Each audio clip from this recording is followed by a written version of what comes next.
زبیر صاحب, like you were mentioning کہ عوام کو ریلیف تو نہیں ملا اور 31-32% تک کے انفلیشن کے فگرز بہت الارمنگ ہے. عوام چیخ رہی ہے لٹرلی. جب ہم سڑکوں پہ جا رہے ہیں ان سے بات کرنے کے لیے, گزارا مشکل ہو چکا ہے.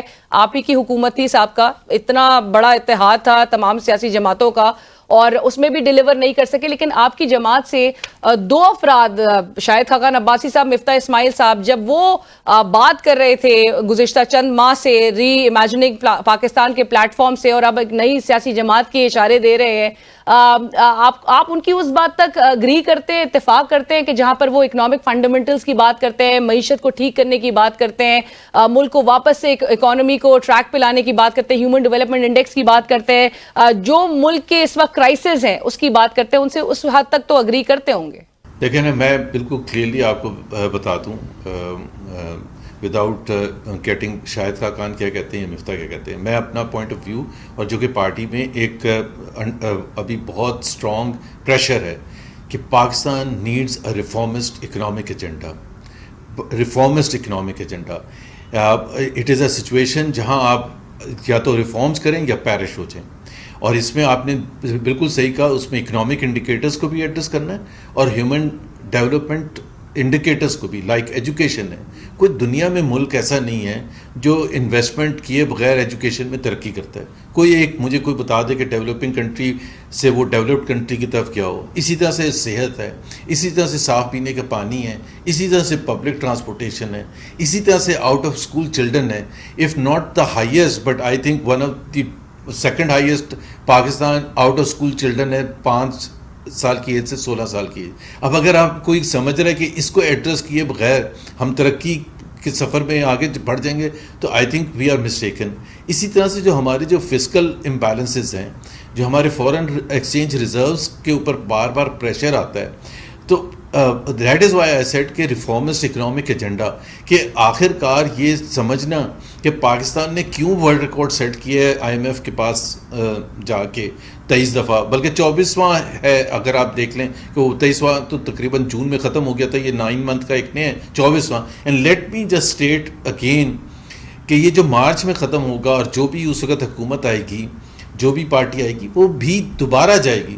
سو ازنٹ اٹ الارمنگ کہ ہم بار بار وہ کرنے کی کوشش کر رہے ہیں جو کہ بیک فائر کیا ہے, جو کہ فیل ہوا ہے, جس نے پاکستان کے عوام تک وہ بینیفٹس نہیں پہنچائے ہیں. یہاں ایک لیڈ کیپچر ہے, میں بالکل یہ کہتا ہوں, اس سے کوئی دو رائے ہے ہی نہیں. اگر ہم نے ریفارمسٹ ایجنڈا نہیں لے کے آئے اور ہم نے ان چیزوں کو ایڈریس نہیں کیا, تو یہ تو نہیں ہو سکتا کہ اس کی پرچیزنگ پاور ایک عام پاکستانی کی تباہ ہو گئی ہے. زبیر صاحب, لیکن زبیر صاحب, what do you think are the obstacles ہیں کیا؟ آپ کی 16 ماہ کی حکومت تھی, you were on the driving seat. آپ کی جماعت جو ہے اور تمام سیاسی جماعتیں کہتی ہیں ڈرائیونگ سیٹ پہ نون لیگ تھی. 16 ماہ کی حکومت میں اگین ڈیلیور نہیں کر سکے. شاہد خاقان عباسی صاحب کی اگین کوٹ کروں گی میں بات, جنہوں نے کہا مور اور لیس پچھلے کچھ سالوں میں تمام سیاسی جماعتیں اقتدار پر آ چکی ہیں لیکن ڈیلیور کوئی بھی نہیں کر سکی عوام کو. آپ کو لگتا ہے اگلا بھی سیٹ اپ اگر کولیشن کی طرف جاتا ہے, کولیشن سیٹ اپ ہوتا ہے, تو پھر ڈیلیور کرنا مشکل ہوگا؟ علینا, ایک تو ایک ڈیموکریٹک فنڈامنٹل جو ہے یہ پاکستان میں بالکل اس کو سمجھا نہیں جاتا. الیکشن کے تھرو جب بھی کوئی پولیٹیکل پارٹی آنا چاہتی ہے, اور ہونا بھی ایسے چاہیے, وہ ایک میجورٹی ایسی چاہتی ہے کہ وہ فیصلے کر سکے آن اٹس اون.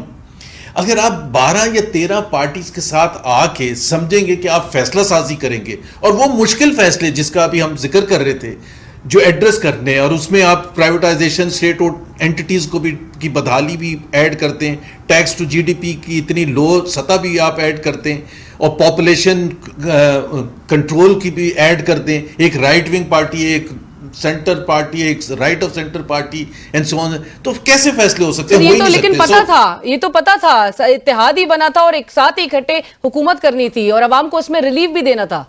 نہیں, ایک تو آپ میری بات سے ایگری کر رہی ہیں نا, یہ تو ایک بیسک ہے فنڈامنٹل. سو یہ جب کہتے ہیں نا کہ چارٹر آف اکانومی ہونا چاہیے, charter of democracy is different. Charter of democracy ہوتی ہے کہ آپ کانسٹیٹیوشن آئین کے حساب سے سب ایگری کریں on the fundamentals based on the mistakes that we have made in the past. Political parties تو سیپریٹ ہی ہوتی ہیں based on economic agenda primarily, اور فورن پالیسی بھی ہوتی ہے, گورننس کا سٹائل بھی ہوتا ہے, بٹ ایک ہے اینٹی پرائیویٹائزیشن, ایک پرو پرائیویٹائزیشن ہے. اب کیسے 15 سال کے لیے Peoples Party for example is anti privatization, ان کا اپنا طریقہ کار ہے, وہ کہتے ہیں کہ نہیں ہم یہ نہیں کہہ رہے کہ بدحالی ایسی نہیں چاہیے اسٹیٹ انسٹیٹیوشن, اس کو ٹھیک کرنے کا ریسٹرکچرنگ کا طریقہ ہے. ہم کہتے ہیں نہیں ریسٹرکچرنگ فارمولا آزمایا جا چکا ہے, وہ نہیں ورک کیا سکسیسفل فارم, بٹ ہوتا ہی ہے کہ ایک آپ کی فسکل, اب کوئی کہتا ہے کہ جی اسٹیبلائزیشن پالیسی اگلے 3 سال چلے, کوئی کہتا ہے growth oriented. Right, I agree, right Zubair sahab, I agri, شکر ہے میں نے آپ کو تو ایگری جی بالکل ٹھیک